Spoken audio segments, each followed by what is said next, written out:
जम्मू के पहलगाम में हुई देश की सबसे विभत्स आतंकवादी हमले,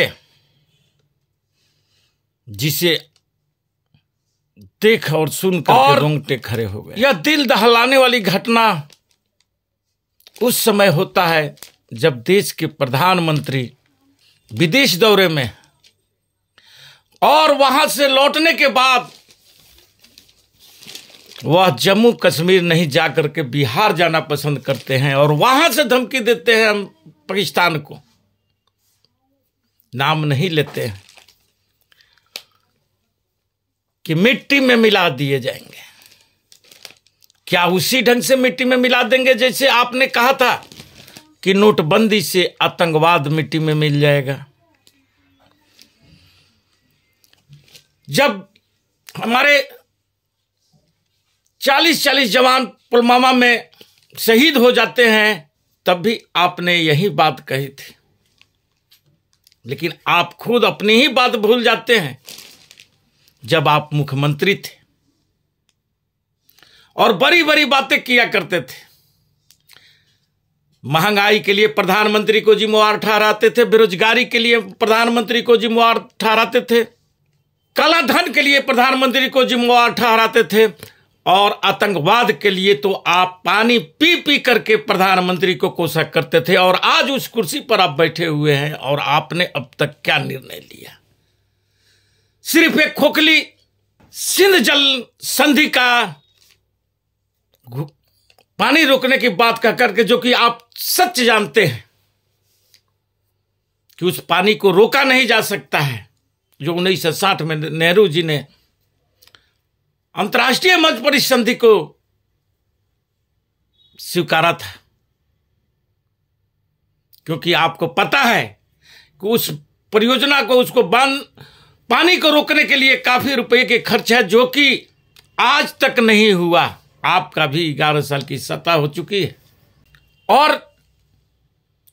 उसके अलावा उस पर अंतर्राष्ट्रीय कानून के तहत वह संधि हुआ है और आपके पास आज भी वैसा कोई संसाधन नहीं है जिससे कि उस पानी को रोक सकते हैं। और उस पानी को रोकने से भारतीय किसानों को भी, जो पंजाब हरियाणा के लोग हैं, उनको भी दिक्कतें आ सकती है।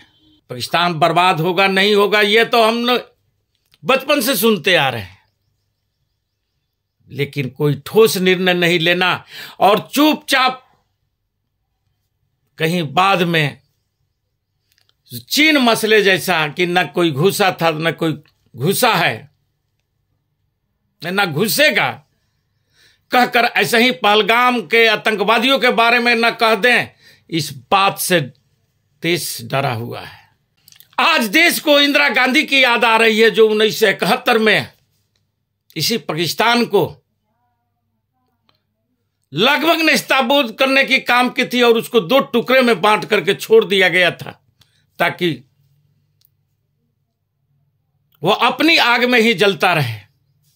लेकिन इस घी और तेल देने का काम भी आप लोग ने ही किया, जो आजादी के बाद से आप लोग जो हिंदू मुसलमानों के बीच खाई पैदा करने की बात कही, और वही बात तो आज वो आतंकवादियों ने भी कही है। नाम पूछ पूछ करके गोलियां मारी, जैसे देश में पंचर वाला और कपड़ा से पहचानने की बात देश के सत्ता के सबसे ऊंचे पद पर बैठे व्यक्ति यदि बोलता है तो इस देश को नफरत के सिवा और मिल क्या सकता है? दिन रात भोपू मीडिया हिंदू मुसलमानों में डिबेट कराने में उन्हें शर्म नहीं आती है, और जब इतनी बड़ी त्रासदी होती है कश्मीर में तो भी वहां पर वो अपनी भोपू ले जाकर के और उसी बातों को दोहराते हैं। इससे भी देश डरा हुआ है, क्योंकि इस नफरत की आग अंतर्राष्ट्रीय सीमा से भी, जो कि वहां के कायर सेना अध्यक्ष की बयान जो आता है कि हाँ हमने कश्मीरी आतंकवादियों को मदद करने की जरूरत है, आखिर उसकी दुस्साहस कैसे होगी? क्यों नहीं उस पर ठोस निर्णय लिया जा रहा है? सिर्फ बोलने के लिए मजबूत हाथों में देश है।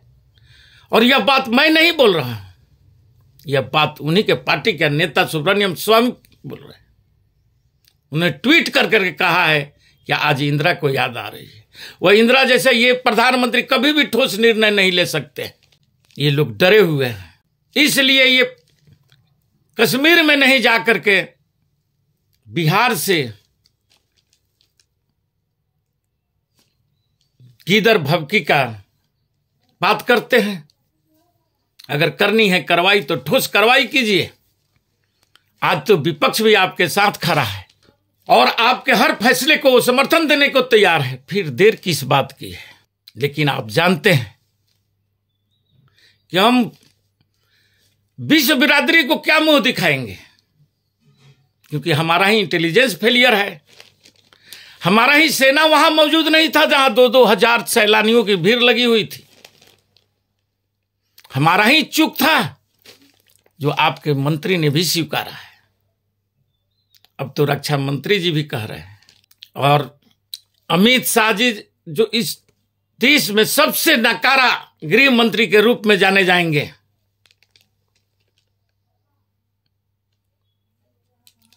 वह 56 इंच को जिस ढंग से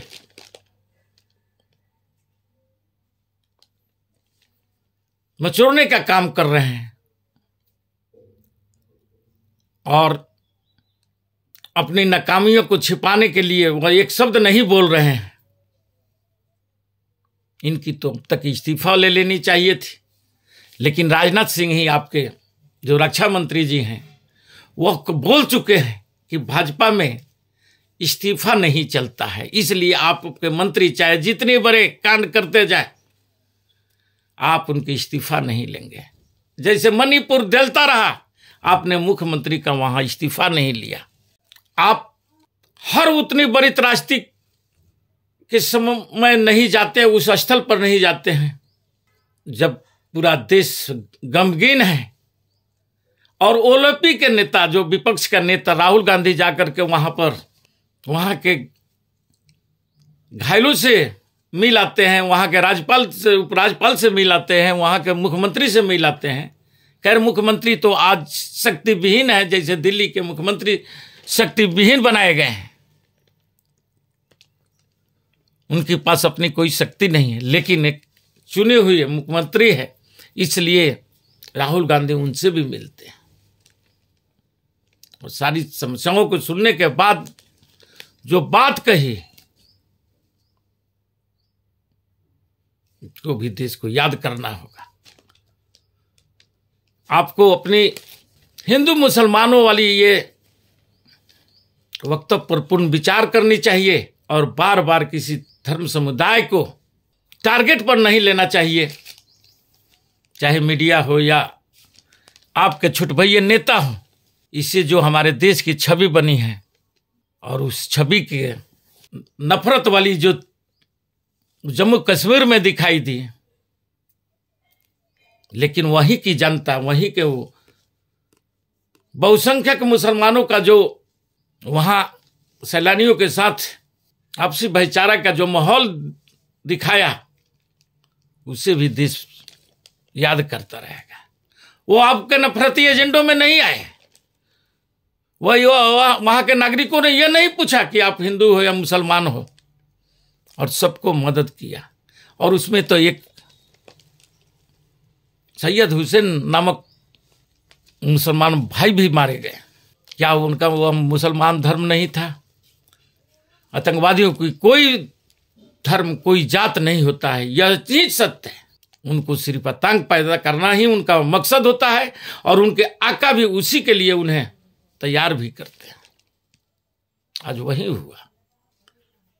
जो डर था, जो झूठे खोखले वादे किए गए थे कि कश्मीर से कोई अब आतंकवाद नहीं रह गया है, वहां पर हर लोग जमीनें लेकर के घर बनाएंगे और रहेंगे, और शायद माहौल भी बन रहा था, तभी तो 2 करोड़ से ऊपर सैलानी हाल के दिनों में पहुंच गए। लेकिन वह भी हमारे पड़ोसी दुष्टों को जो वह ठहाके लगा रहा है, और वैसा ही ठहाका बिहार में सुनने को मिला है। इस पर भी देश को विचार करना होगा। आज फिर मैं बोलता हूं कि इंदिरा गांधी फिर देश को याद आ रही है। उनकी जो इच्छा शक्ति थी और जो फैसला लेने की जो ताकतें थी, इसके लिए वो अपनी सत्ता भी कुर्बान कर दी, फिर आई वापस और फिर उतना ही जोर शोर से काम करना शुरू की थी। लेकिन उन्हें भी आतंकवाद का ही भेंट होना पड़ रहा था, जैसे राजीव गांधी को भी आतंकवाद का ही भेंट चढ़ना पड़ा था। दो प्रधानमंत्री गांधी परिवारों ने खोया, इस आतंकवाद का भेंट चढ़ा। उससे बड़ी त्रासदी हमको नहीं लगता है कि भारत के कोई भी व्यक्ति झेला होगा। आज जरूर हमारे सैन्य अधिकारी वहां मौत के घाट उतार दिए जाते हैं और एक भी सेना नहीं पहुंच पाती है जो वहां कार्यरत थी। वहां एक भी पुलिस नहीं पहुंच पाता है, जो पंजाब पुलिस वहां ड्यूटी पर लगाई गई। जिस ढंग से एक युवती ने बयान दिया है हरियाणा के मुख्यमंत्री के समक्ष, सैनी साहब के पास, कि यदि हमें समय पर सुरक्षा मिल जाता तो हमारे पति की जान बच जाती। 1.5 घंटे तक तांडव मचता रहा और हमारी जो खोखली वादे किए जाते हैं ताकतों की, इंटेलिजेंस की, जेम्स बॉन्ड बोला जाता है, वह सोया रहा। देश को पूर्ण विचार करने के समय है कि हम किनके हाथों में साता सौंपे। क्या 2014 के पहले चीख चीख करके बोलने वाले और प्रधानमंत्री को दोषी ठहराने वाले, वो आज भी अपने एक भी दोष नहीं स्वीकार कर रहे हैं और सिर्फ खोखले 56 इंची का सीना दिखाते।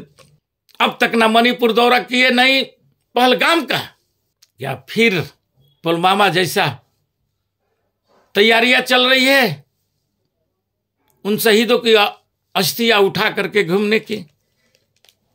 क्योंकि निकट में बिहार चुनाव है, बंगाल चुनाव है और उसके बाद उत्तर प्रदेश चुनाव है। क्या संदेश देना चाहते हैं? देश को इंतजार है, विपक्ष को भी इंतजार है, क्योंकि सारी जिम्मेवारियां आपको दे दी गई है। फैसला आप लीजिए कि देश सुरक्षित हाथों में है। देश पर की तरफ आंख दिखाने वाले को बख्शा नहीं जाएगा, उन्हें मुंहतोड़ जवाब दिया जाएगा। और वह करके दिखाने का समय तो दिखाइए ना, रोक कौन रहा है। मैं फिर एक बार कहता हूं कि मुझे इंदिरा की एक बार फिर याद आ रही है। अब तक समाप्त करता हूं। जय हिंद, जय भारत।